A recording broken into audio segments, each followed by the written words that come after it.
আসসালামু আলাইকুম রাসেল ভাই। আমি শুভ, ময়মনসিংহ জেলার ফুলপুর উপজেলার দেউলপাড়া গ্রাম থেকে লিখছি। প্রথমবারের মতো আপনাদের কাছে আমার জীবনের সবচেয়ে ভয়ঙ্কর ঘটনাটা শেয়ার করছি। লেখায় কোনো ভুল ত্রুটি হলে ক্ষমা সুন্দর দৃষ্টিতে দেখবেন।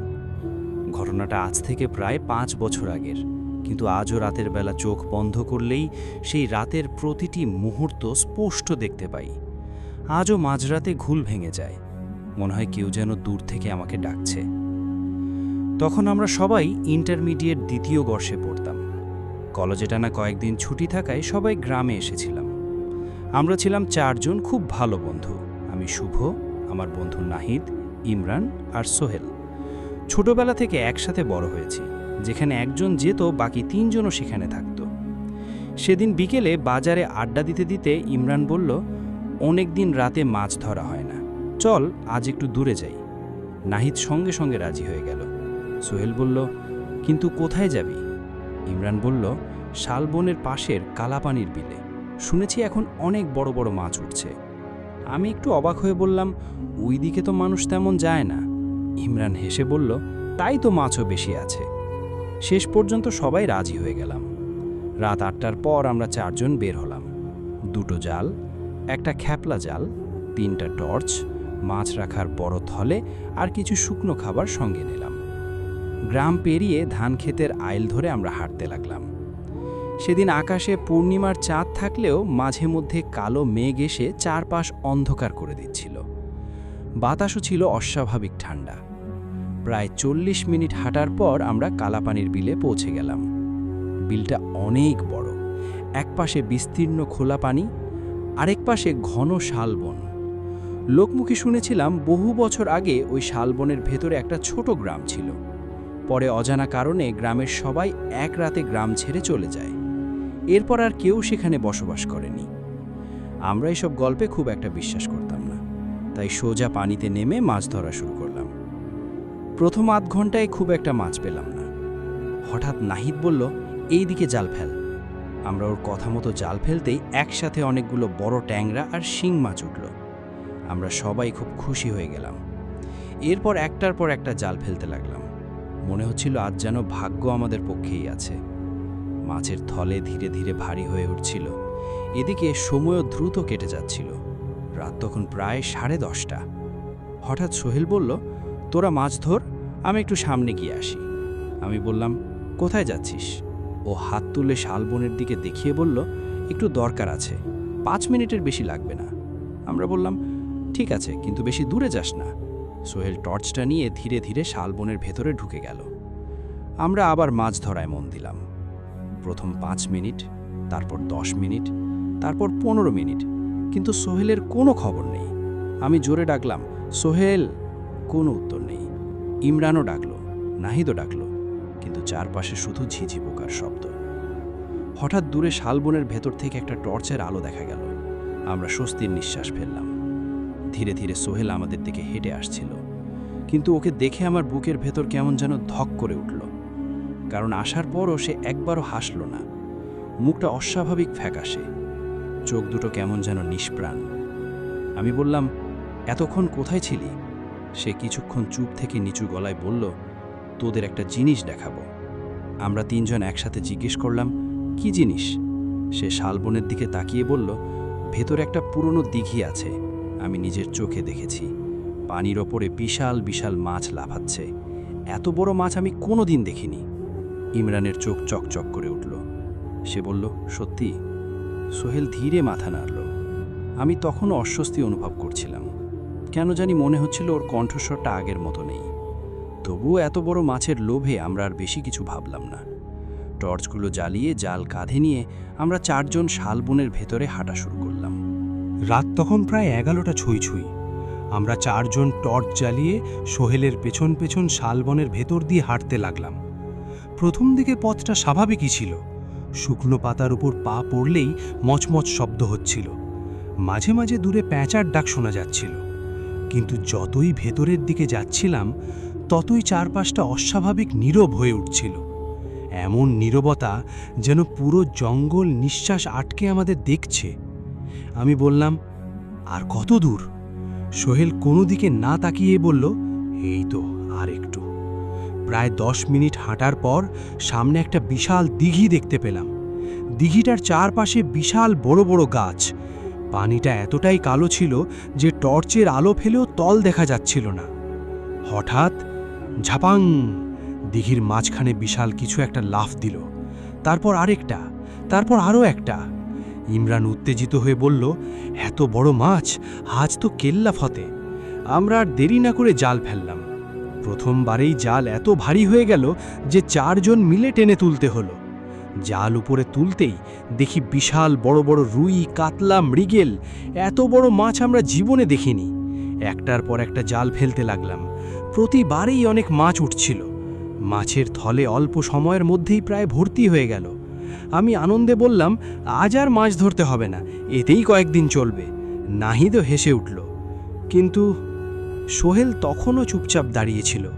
সে একবারও মাছের দিকে তাকাচ্ছিল না, বরং দিঘির কালো পানির দিকে স্থির হয়ে তাকিয়েছিল।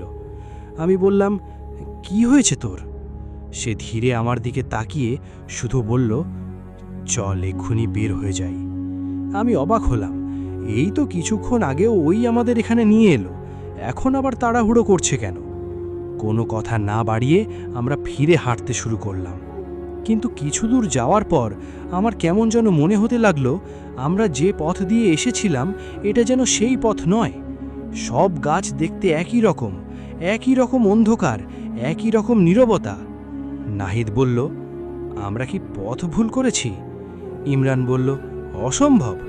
সোহেল তখনও সামনে হাঁটছে। হঠাৎ সে থেমে গেল। আমরা ওর কাছে যেতেই সে ফিসফিস করে বলল, শব্দ করিস না। আমরা অবাক হয়ে গেলাম। তারপর সে কাঁপা হাতে সামনে ইশারা করল। আমরা টর্চের আলো ফেলতেই বুকের ভেতরটা হিম হয়ে গেল। সামনের কাদার উপর স্পষ্ট মানুষের পায়ের ছাপ। কিন্তু অদ্ভুত ব্যাপার হলো, সবগুলো ছাপ একই জায়গায় গিয়ে শেষ হয়ে গেছে। ফিরে আসার কোনো ছাপ নেই।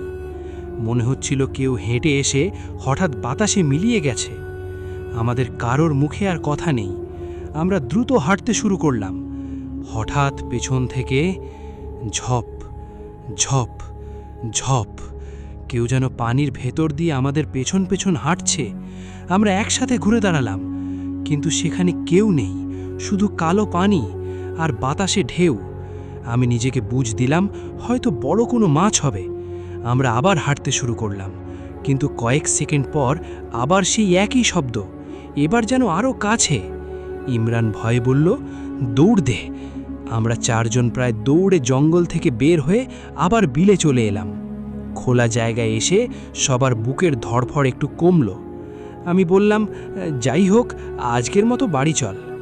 নাহিদ মাছের থলেটা কাঁধ থেকে নামিয়ে বলল, একবার দেখি কত মাছ হলো। সে টর্চের আলো থলের ভেতরে ফেলতেই হঠাৎ থমকে গেল। মুখের রং মুহূর্তেই সাদা হয়ে গেল। তার হাত কাঁপতে শুরু করলো। আমি বললাম, কি হয়েছে? সে কোনো উত্তর দিল না, শুধু ধীরে ধীরে থলেটা আমার দিকে বাড়িয়ে দিল। আমি ভেতরে তাকাতেই মনে হলো বুকের রক্ত শুকিয়ে গেল। ভেতরে একটাও মাছ নেই। মাছের বদলে পড়ে আছে ভেজা কাদা, কয়েকটা পুরনো হাড় আর মানুষের মাথার খুলির মতো একটা গোলাকার বস্তু। ঠিক সেই মুহূর্তে শালবনের গভীর থেকে ভেসে এলো এক বিকট, বুক কাঁপানো আর্তনাদ। সেই শব্দটা মানুষও নয়, পশুও নয়। জীবনে এমন শব্দ আমি আর কখনো শুনিনি। ভয়ে আমাদের 4 জনের শরীর অবশ হয়ে গেল। আর তখনই বুঝতে পারলাম, জঙ্গলের ভেতরে আমরা একা ছিলাম না। সেই বিকট আর্তনাদ শুনে আমাদের কারোর শরীরে যেন আর শক্তি রইল না।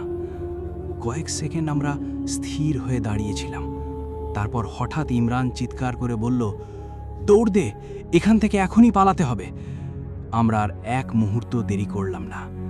নাহিদ মাছের থলেটা ফেলে দিল। 4 জন প্রাণপণে বিলের পাড় ধরে গ্রামের দিকে দৌড়াতে শুরু করলাম। কিন্তু অদ্ভুত একটা ব্যাপার তখনই খেয়াল করলাম, সোহেল কোথাও নেই। কিছুক্ষণ আগেও সে আমাদের সঙ্গে ছিল। আমি হাঁপাতে হাঁপাতে চিৎকার করলাম, সোহেল, সোহেল! কোনো উত্তর নেই। ইমরান বলল, ও হয়তো সামনে চলে গেছে। আমরা আরও কিছুটা এগোতেই দেখি সামনের বাঁকে সোহেল দাঁড়িয়ে আছে। সে এক দৃষ্টিতে আমাদের দিকে তাকিয়ে আছে। আমি রাগের সুরে বললাম, তুই কোথায় গিয়েছিলি? আমাদের ফেলে চলে এলি কেন? সে অবাক হয়ে বলল, তোরা কি বলছিস? আমি তো জঙ্গলের ভেতরে যাইনি। আমরা তিনজন একসাথে চমকে উঠলাম। আমি বললাম, মানে তুই তো আমাদের দিঘির কাছে নিয়ে গেলি। সোহেল মাথা নাড়ল, তারপর কাঁপা গলায় বলল, আমি বাথরুম করতে জঙ্গলের পাশে গিয়েছিলাম। হঠাৎ ভেতর থেকে কার যেন হাঁটার শব্দ শুনে ভয় পেয়ে বাইরে চলে আসি। তোদের খুঁজে পাইনি, তাই এইখানেই দাঁড়িয়েছিলাম। আমাদের কারোর মুখে আর কথা রইল না। তাহলে যে আমাদের নিয়ে গেল সে কে ছিল? ঠিক তখনই আবার সেই আর্তনাদ, এবার আগের চেয়েও কাছে। মনে হলো ঠিক আমাদের পেছনেই কেউ চিৎকার করছে। আমরা আর কিছু না ভেবে দৌড় দিলাম। সামনে ছিল একটা সরু খাল। খাল পার হলেই গ্রামের রাস্তা। আমি, নাহিদ আর ইমরান পানিতে নেমে গেলাম। সোহেল সামনে পথ দেখাচ্ছিল। খালের মাঝামাঝি পৌঁছতেই হঠাৎ চারপাশের বাতাস বরফের মতো ঠান্ডা হয়ে গেল। তারপর আমাদের ঠিক পেছনে পানির ভেতর যেন কেউ ভারী কিছু ফেলে দিল। ঝাপাং! আমি ভয়ে পেছনে তাকাতেই দেখলাম কালো পানির ওপর গোল গোল ঢেউ উঠছে, কিন্তু সেখানে কেউ নেই। ইমরান চিৎকার করে বলল, পেছনে তাকাস না। আমরা প্রাণপণে খাল পার হয়ে ওপারে উঠে দৌড়াতে লাগলাম। দৌড়াতে দৌড়াতে কখন যে গ্রামের প্রথম বাড়িগুলোর আলো দেখতে পেলাম বুঝতেই পারিনি। সেই আলো দেখেই যেন বুকের ভেতর একটু সাহস ফিরে এলো। আমরা থামিনি, সোজা গ্রামের বাজার পর্যন্ত চলে এলাম। সেখানে কয়েকজন চা দোকানে বসেছিল। আমাদের অবস্থা দেখে তারা এগিয়ে এলো। কেউ পানি দিল, কেউ বসতে বলল। আমরা এতটাই ভয় পেয়েছিলাম যে ঠিকমতো কথাও বলতে পারছিলাম না। সেদিন রাতটা আমরা আর বাড়ি ফিরিনি। বাজারের এক আত্মীয়ের দোকানেই কাটিয়ে দিয়েছিলাম। পরদিন সকালে গ্রামের কয়েকজন বয়স্ক মানুষকে নিয়ে আমরা আবার সেই বিলে গেলাম। কিন্তু আশ্চর্যের বিষয়, শালবনের ভেতরে আমরা যে দিঘিটা দেখেছিলাম, অনেক খোঁজাখুঁজির পরও সেটার কোনো অস্তিত্বই পাওয়া গেল না।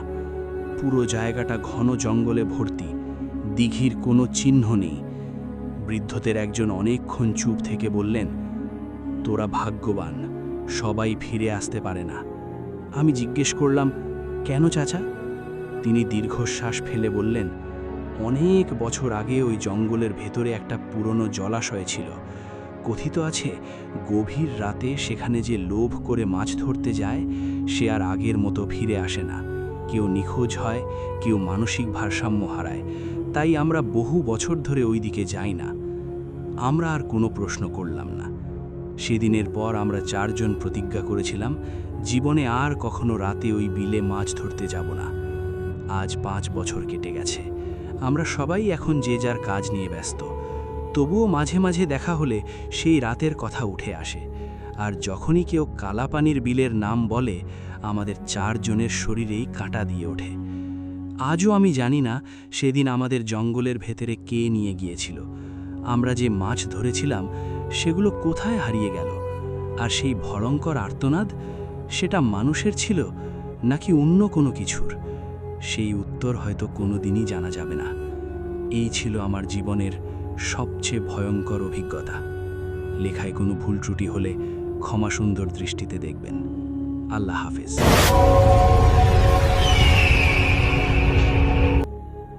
আমি Pavel Chakraborty, BA first year. আমি ছোট থেকেই ভূতের গল্প শুনতে ভীষণ ভালোবাসি। তবে ভূতের প্রতি আমার এতটাই ভালোবাসা যে আমি কোনো সিনেমা ভূতের না হলে দেখি না। সবসময় ফোনের মধ্যে ভূতের গল্প শোনা, সিনেমা দেখা, কেউ ভূতের গল্প জানলে তাকে জোর করে গল্প বলতে বাধ্য করা, নিজে ভূতের গল্প লেখা, আর অবশ্যই মাঝে মধ্যে ভূতের অনুসন্ধান করা, এগুলো আমার হবি বলতে পারেন। আমি অনেক সময় অনেক রকমভাবে ভূত দেখার চেষ্টা করেছি, তবে কোনোদিনও ফল পাইনি। তবে আমি আজ যে ঘটনাটা আপনাকে বলতে চলেছি সেটা মনে পড়লে আজও আমার সারা শরীরে কাঁটা দিয়ে ওঠে। আমি যেমন ভূত প্রেমী ঠিক তেমনি অভিনয় প্রেমীও বটে। আমি অভিনয় করতে ভীষণ ভালোবাসি, তাই কলেজে উঠেই একটা থিয়েটার গ্রুপ জয়েন করি। সেই গ্রুপের নাম এবং সেই থিয়েটারের রিহার্সালগুলো ঠিক কোথায় হতো সেগুলো আমি কিছু ব্যক্তিগত কারণবশত বলতে চাই না। তো যাই হোক, ঘটনাটা ঘটে আগের বছর, অর্থাৎ 2019-এর শীতের সময়, ওই ধরুন ডিসেম্বরের দিকে। তখন জোর কদমে একটা নাটকের রিহার্সাল চলছিল, আর সেখানে আমি লিড ক্যারেক্টার প্লে করছিলাম, তাই যথারীতি আমাকে ঠিক সময় রিহার্সালে চলে আসতে হতো। তো আমরা ঠিক যে জায়গায় রিহার্সালটা করতাম সেই হলে ভূতের উপদ্রব আছে বলে শুনেছিলাম, তাই সবাইকে বলেই দেওয়া হয়েছিল যে যতক্ষণ না দলের বাকি সদস্যরা হলে এসে পৌঁছচ্ছে ততক্ষণ কেউ হলে ঢুকবে না। তো আমাদের কল টাইম ছিল বিকেল 5টা। এবার শীতের সময় বুঝতেই পারছেন 5টায় ঠিক কতখানি সন্ধে হয়ে যায়। তো আমি 5টায় এসে কাউকে দেখতে না পেয়ে হঠাৎ আমার মাথায় ভূত দেখার ইচ্ছে চাঙার হয়ে উঠল। আমিও সোজা চলে গেলাম হলে। আগেই বলে রাখি, এর ঠিক পিছন দিকে ছিল মেকআপ রুম। তো আমরা সবাই ওখানে ফাঁকা সময় আড্ডা দিতাম। আবার যতক্ষণ না দলের বাকি সদস্যরা আসছেন আমরা ওই রুমে ওয়েট করতাম, তবে কেউ একা বসতাম না। তবে সেদিন আমার ইচ্ছেটা এতটাই প্রবল হয়ে উঠেছিল যে আমি সমস্ত বাধা নিষেধ উপেক্ষা করে চলে গেলাম আমাদের মেকআপ রুমে। তখন কেউ আসেনি, তো আমি গিয়েই হঠাৎ করে সমস্ত জানলা দরজা বন্ধ করে লাইট পাখা সব বন্ধ করে দিলাম, আর বোকার মতো দাঁড়িয়ে দাঁড়িয়ে বলতে লাগলাম, যদি কোনো আত্মা আমার আশেপাশে থেকে থাকো তাহলে আমাকে সাড়া দাও, নতুবা এমন কিছু করো যেটা দিয়ে আমি তোমার উপস্থিতি অনুভব করতে পারি। আমি এই কাজটি নিছকই ঝুঁকের বসে করছিলাম তা বলবো না, কিছুটা কৌতূহল ছিল এটা জানার যে ভূত সত্যি আছে কিনা। তো যাই হোক, এমন করছি প্রায় 10-15 মিনিট হয়েছে, কিন্তু কোনো কিছুই হচ্ছে না।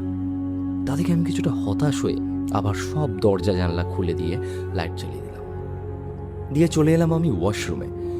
তো ওয়াশরুমে ঢুকেছি, কিছুক্ষণ পর মুখে চোখে জল দিতে দিতে আয়নায় তাকিয়ে দেখি ওয়াশরুমের আলোগুলো হঠাৎ ডিস্টার্ব করছে। আগেই বলে রাখি, ওয়াশরুমের লাইটসগুলোর সমস্ত সুইচ ওয়াশরুমের বাইরে ছিল। তো যথারীতি আমি ওয়াশরুমের দরজা খুলতে যাই এবং গিয়ে দেখি সেটা বাইরে থেকে লক করা, এবং হঠাৎ করে দেখি সব লাইট নিভে গেল। যতই ভূত পছন্দ করি না কেন, এই মুহূর্তে ওইখানে দাঁড়িয়ে আমার যা অনুভূতি হচ্ছিল তা বলে বোঝানো সম্ভব না। আমি সঙ্গে সঙ্গে চিৎকার করে বললাম, বাইরে কেউ আছেন? আমি ওয়াশরুমের ভিতর আটকে পড়েছি, যদি কেউ থাকেন তাহলে দয়া করে দরজাটা খুলে দিন, আর যদি কেউ মস্করা করে থাকেন তাহলে সেটা এক্ষুনি থামান, কারণ পরে যদি আমি তাকে ধরি তাহলে সেটা তার পক্ষে খুব খারাপ হবে। আমি চিৎকার করেই যাচ্ছি, হঠাৎ একটা শব্দে আমার চিৎকার থেমে গেল। আমি দেখলাম জলের কলটা খোলা অবস্থায় রয়েছে আর অনবরত জল পড়ে যাচ্ছে। আমি বুঝলাম এটা আমারই কাজ, তবে ওই মুহূর্তে ওখানে দাঁড়িয়ে আমার ওই শব্দটাও ভয়ঙ্কর শোনাতে লাগলো। তো আমি যথারীতি নিজের ফোনের ফ্ল্যাশটা জ্বালিয়ে কলটা বন্ধ করে যেই আয়নার দিকে তাকালাম, স্পষ্ট দেখলাম কেউ একজন আমার পিছনে দাঁড়িয়ে আছে। সেই দৃশ্যের কথা মনে পড়লে আজও আমার গায়ে কাটা দেয়। তো আমি সঙ্গে সঙ্গে পেছনে ঘুরে দেখি কেউ নেই। আমি আবারও চিৎকার করে বলে উঠলাম, আমার সাথে এইভাবে মজা করার কোনো মানেই হয় না, কে আছো ভিতরে, উত্তর দাও। কোনো উত্তর পেলাম না। ফের যেই চিৎকার করতে যাব, হঠাৎ দেখি আমার ঠিক বাম কানে কে এসে ফিসফিসিয়ে বলে গেল, আমি আছি, আমি আছি, আমি আছি। ঠিক এই 3 বার কথাটা বলে সব নিস্তব্ধ। দেখলাম সব লাইট জ্বলে উঠল আর ওয়াশরুমের দরজাটাও খুলে গেল। তবে আমি কিন্তু সঙ্গে সঙ্গে বেরিয়ে এদিক ওদিক দেখেছিলাম, যদি সত্যি কেউ বাইরে থেকে মজা করত তাহলে আমি যত দ্রুত বেরিয়ে খুঁজতে গেছিলাম তাতে সে ঠিক ধরা পড়ত। যাই হোক, আমি তাড়াতাড়ি আমাদের মেকআপ রুমে আসি আর এসে দেখি তখন ঘড়িতে 5:50 বাজে। আর আমাদের দলের এক সদস্য, তাকে আমি তপন জেঠু বলে রাখতাম, তো তিনি আমার কো-অ্যাক্টর বসে গল্প করছেন। আমি সেদিন ঠিক অবস্থায় ছিলাম না, তাই জেঠুকে শরীর খারাপ লাগছে এবং তাড়াতাড়ি বাড়ি যেতে চাই বলে ওখান থেকে বেরিয়ে পড়ি। তারপর দিন থেকে টানা 3 দিন আমার জ্বর ছিল। তারপর আমি থিয়েটার করা ছেড়ে দিই এবং অবশ্যই ভূত নিয়ে এইভাবে ছেলে খেলা করাটাও ছেড়ে দিই। আমি অবশ্যই এই ঘটনার কথা আমার খুব কাছের বন্ধু ছাড়া কাউকেই জানাইনি। যাই হোক, আজ একটা ঘটনা শেয়ার করতে ইচ্ছে হলো। আমার মামার সাথে ঘটে যাওয়া একটা ঘটনা। আজ থেকে প্রায় ওই 3 বা হার্ডলি 3.5 বছর আগে মামা তখন এইচএস এক্সামের পর মেডিকেল এন্ট্রান্স এক্সাম দেয়, কিন্তু প্রথমবার চান্স না পাওয়ায় মামা সে বছরটা নষ্ট করতে চায় না। গড়িয়াতে একটা ফিশারি আছে, তো মামা সেখানে পড়াশোনা শুরু করে। এবার মামার নিজের বাড়ি হলো দত্তপুকুর, মানে বারাসাত লাইন। ওখান থেকে প্রতিদিন আসা অসুবিধাজনক, তাই মামা গড়িয়াতেই একটা হোস্টেলে থাকতে শুরু করে। এভাবে বেশ ভালোই চলছিল মামার। সকালে ফিশারিতে ক্লাস, বিকেলে একটু হাঁটা, আর রাতে ছাদে গান শুনতে শুনতে হাঁটা। হঠাৎ একদিন সকালে মামা ক্লাস করে হোস্টেলে ফিরছিল নিজের রুমে। মামার রুমটা সেকেন্ড ফ্লোরে। তা ঠিক মামা যখন সিঁড়ি দিয়ে উঠবে, হঠাৎ মামার এক সিনিয়র দাদা মামাকে ডেকে বলে, ভাই তোকে প্রায় রাতে ছাদে হাঁটতে দেখি, তাও আবার একা। মামা বলে, হ্যাঁ আমি তো রাতে হাঁটি। তখন সে দাদা বলে, সে ভালো কথা হাঁট, কিন্তু সন্ধ্যের টাইমটা একটু বাদ দিয়ে হাঁটিস, বুঝলি তো? ওই টাইমটায় ছাদটা একটু অ্যাভয়েড কর। মামা বলে, কেন? সে বলে, বললাম তো তোকে যেতে না। এবার বড় দাদাদের উপর তার কথা বলা যায় না। মামা ঠিক আছে বলে রুমে চলে যায়। কিন্তু রাতে ছাদে হাঁটা মামার একরকম হ্যাবিট হয়ে গেছে, তার উপর রক্ত গরম, মামা চলে যায় ছাদে হাঁটতে। এরপরেও 1 সপ্তাহ কোনো প্রবলেম নেই, কিন্তু ঠিক 1.5 সপ্তাহ বা 2 সপ্তাহ পর একদিন মামা রাতে ছাদ থেকে নেমে এসে নিজের খাটে শুয়ে ঘুমিয়ে পড়েছে।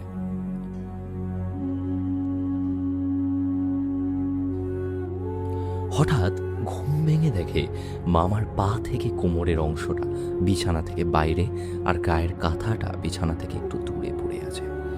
আর মামার রুমমেট মামার থেকে হা করে তাকিয়ে আছে। মামা সেই রুমমেটকে বলে, কি হয়েছে? সে বলে, কি হবে, তুই চালা ঠিক করে ঘুমা, বাচ্চাদের মতো বিছানায় গড়াগড়ি খাচ্ছিস। মামা মনে করে সত্যি তো তাই, সেজন্য আর কথা না বাড়িয়ে সে ঘুমিয়ে পড়ে। পরদিন সকালে মামা যখন ওঠে, তখন মামার সেই রুমমেট মামাকে বলে, ভাই একটা কথা বলি, কাল বলিনি কারণ হয়তো তুই ভয় পেয়ে যেতিস। মামা বলে, কি হয়েছে? তখন সেই রুমমেট বলে, কাল হঠাৎ দেখলাম জানলা দিয়ে সাদা ধোয়া, একেবারে কারো সাদা ধোয়া জানলা দিয়ে ঢুকলো, তোর বিছানার চারপাশে ঘুরলো, তারপর তোর পায়ের কাছে গেল। তখন তুই হঠাৎ না পড়ে গেলি, আর ধোয়াটা জানলা দিয়ে বেরিয়ে গেল। এই রুমে এত কিছু বলতে পারলো কারণ ও ডেইলি রাত্রিবেলা একটা করে মুভি দেখতো। তো ও মুভি দেখতে দেখতে হঠাৎ জানলার কাছে চোখ পড়ে যাওয়াতে নাকি পুরো জিনিসটা দেখতে পায়। মামা তো সেই কথা শুনে খুব হেসে বলে যে, ভাই তুই গাঁজা টাজা খেয়েছিস নাকি বলতো? এভাবে একটা ঘটনা পেরিয়ে যায়, মামা অতটা কেয়ার করে না। আর কিছুদিন পর মামার এক বান্ধবীকে কিছু নোটস দিতে যাচ্ছিল। হঠাৎ সেই বান্ধবী মামাকে দেখে জ্ঞান হারিয়ে ফেলে।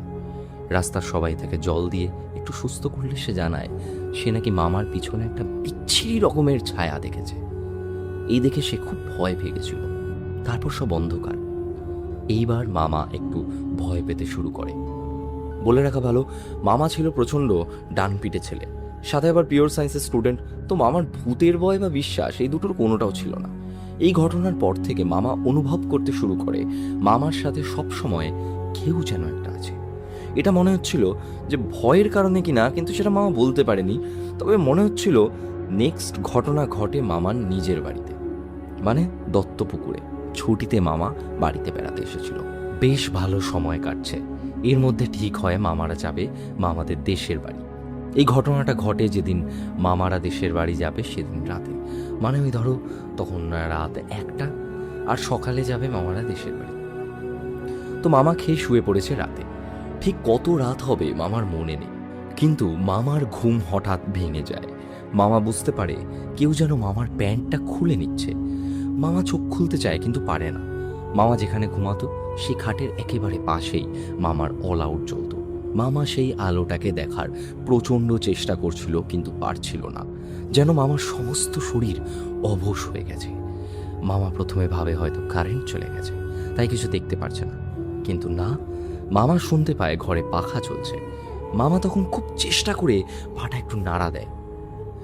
তখন হঠাৎ মামা অনুভব করলো যে কেউ একটা মামার পেটের উপর বসে মামার গলা চেপে ধরেছে। মামা প্রচণ্ড জোরে নিজের দেহটা নাড়া দেয় আর চোখ খুলে যায়। মামা ভাবে এটা হয়তো স্বপ্ন ছিল, কিন্তু দেখে মামার প্যান্ট, মানে হাফ প্যান্টটা খুলে হাঁটুর নিচে চলে গেছে। সে রাতে মামা ঘুমিয়ে পড়ে একটু জল খেয়ে। ভেবেছিল বাড়িতে বলবে, কিন্তু বাড়িতে তো আর বলা যায় না। কেউ একটা তার প্যান্ট খুলে নিচ্ছিল, এই কথা আর বাড়িতে বলবেই বা কি করে। তাই সে আর কথা বাড়ায়নি। তবে পরের দিন দেশের বাড়িতে দাদুকে মামা সব কথাগুলো বলে। এই সব কথা শুনে দাদু মামাকে নিয়ে যায় একজন লোকের কাছে, যে নাকি গুণী। মামা কোনোদিনও এসবে বিশ্বাস করতো না, কিন্তু দাদু বলেছে তাই নাও করতে পারলো না সে। সেই গুণীন লোকের কাছে যাওয়াতে সে মামার হাত ধরে আর মামার চোখে চোখ রেখে প্রায় মিনিট খানেক চুপ করে রইল। তারপর আস্তে আস্তে মামার সাথে যা যা ঘটেছে সব বলতে শুরু করলো। মামা তো একেবারে অবাক, কারণ মামা এই কথা একমাত্র দাদুকেই বলেছিল, আর কাউকে না। এবং দাদু ফোনও ইউজ করে না যে সে গুনিনকে এই কথাগুলো বলবে। সেই গুনিন মামাকে বলে যে মামার পিছনে নাকি জিন ভূত লেগেছে, যার উদ্দেশ্য মামার সঙ্গে সঙ্গম করা, তার জন্য মামাকে ধীরে ধীরে মারতে চাইছে। সেই গুনিন এও বলে সাধারণত ভূত নাকি মানুষকে শুধু ভয় দেখাতে পারে, কিন্তু কিছু প্রেতাত্মা আছে যারা ডিরেক্ট মানুষের ক্ষতি করতে সক্ষম, আর এই জিন তার মধ্যে একটা। তো সেই গুনিন মামাকে একটা তাবিজ সঙ্গে সঙ্গে বানিয়ে দেয় আর বলে এটাকে যেন কোনোদিনও না খোলে সে। যতদিন বেঁচে আছো ততদিন এটা কাছে রাখার চেষ্টা করো, আর সেই জিন নাকি মামাকে ডিস্টার্ব করতে পারে, মামাকে যাতে ওই তাবিজটা খুলে ফেলে, কিন্তু বেশি দিন ডিস্টার্ব করতে পারবে না। এরপর মামারা দেশের বাড়ি থেকে দত্তপুকুর মানে মামাদের নিজের বাড়িতে চলে আসে। বেশ কিছুদিন কেটে যায়। মামার ছুটি ছিল বলে মামা আর হোস্টেলও যায়নি। হঠাৎ একদিন মামাদের বাড়ির কাছাকাছি একটা পুকুরে স্নান করতে গিয়ে মামার সেই তাবিজটা খুলে পড়ে যায়। আর ঠিক সেই দিনই দুপুরে মামা নিজের ঘরে শুয়ে হোম থিয়েটারে গান শুনছিল বেশ জোরে জোরে। এমন সময় মামা শুনতে পায় একটা মেয়ের গলা মামার নাম ধরে ডাকছে, মামার পুরো কানের কাছে। মামা ভয়ে মামার বাবা আর মায়ের ঘরে ছুটে যায়। ঘটনাটা বলে সেদিনই মামার বাবা দেশে গিয়ে আরেকটা তাবিজ মামার জন্য তৈরি করে নিয়ে আসে। তারপর থেকে সেই তাবিজ এখনও আছে মামার সাথে, কোনো রকম প্রবলেম আর নেই। মামা এখন ডাক্তারি পড়ছে, ফাইনাল ইয়ার। মামার সেকেন্ড গল্পটা আমাকে বলেছিল, আর শেষে বলেছিল নিজে একটা ডাক্তার হয়ে এই জিনিসটা আমার সাথে ঘটেছে, এটা বিশ্বাস করতে পারি না। এই ঘটনাতে মামার ওয়েট প্রায় 12 কেজি কমে গেছিল। এটা যদি প্রেত কথাতে আপলোড করে আমার নাম নিও, তা মামার ঘটনার সাথে নিজের নাম জড়াতে চায় না বলে উল্লেখ করলাম না মামার নাম। ভালো থেকো দাদা, গুড নাইট। হোপ করছি এটাও প্রেত কথাতে শুনতে পাবো।